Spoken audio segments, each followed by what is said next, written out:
Ahoj, dnes vám přináším recenzi na sluchátka od společnosti Lamax. Jedná se o tyto sluchátka Lamax Dot 3 Play, která mi byla zaslána proto, abych je zrecenzoval.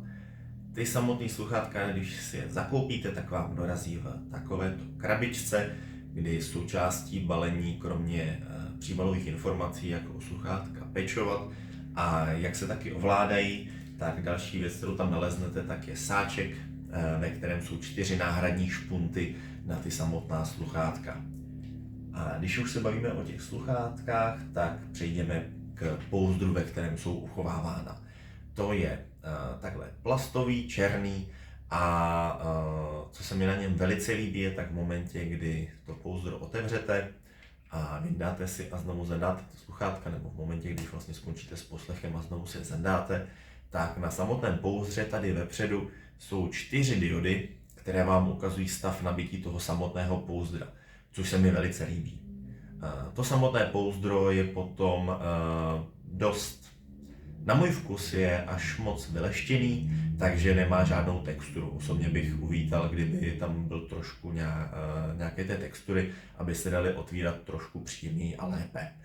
Zároveň taky mám pocit, že to pouzdro, když ho takhle držím v ruce, tak mně přijde, že je dost křehké. Tak.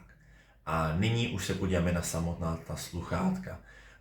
Když se ho takhle vyndám, to jedno sluchátko z toho pouzdra, tak vypadá takto, kdy, co se mi na těch sluchátkách velice líbí, je to, jak velice dobře drží v uších.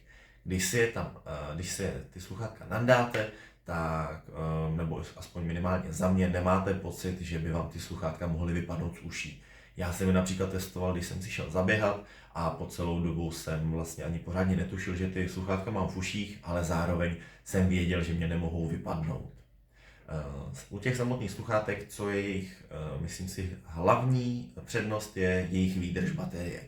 Ty sluchátka na jedno nabití vydrží 38 hodin, kdy samotné sluchátko vám vydrží, nebo samotná sluchátka vám vydrží hrát 8 hodin a pouzdro potom uchovává nabití na dalších 30 hodin.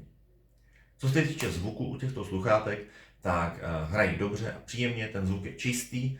Jediné co, tak vlastně v momentě, kdy si ty sluchátka dáte do uší, tak nějakou, dejme tomu první minutku, máte pocit, že ty sluchátka hrají trošku tlumeně, což ale velice brzo tento pocit odezní.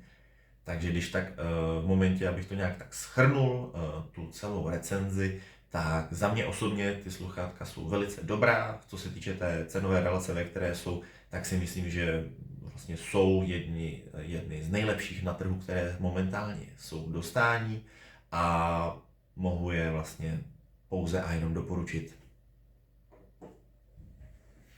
A já se s vámi loučím.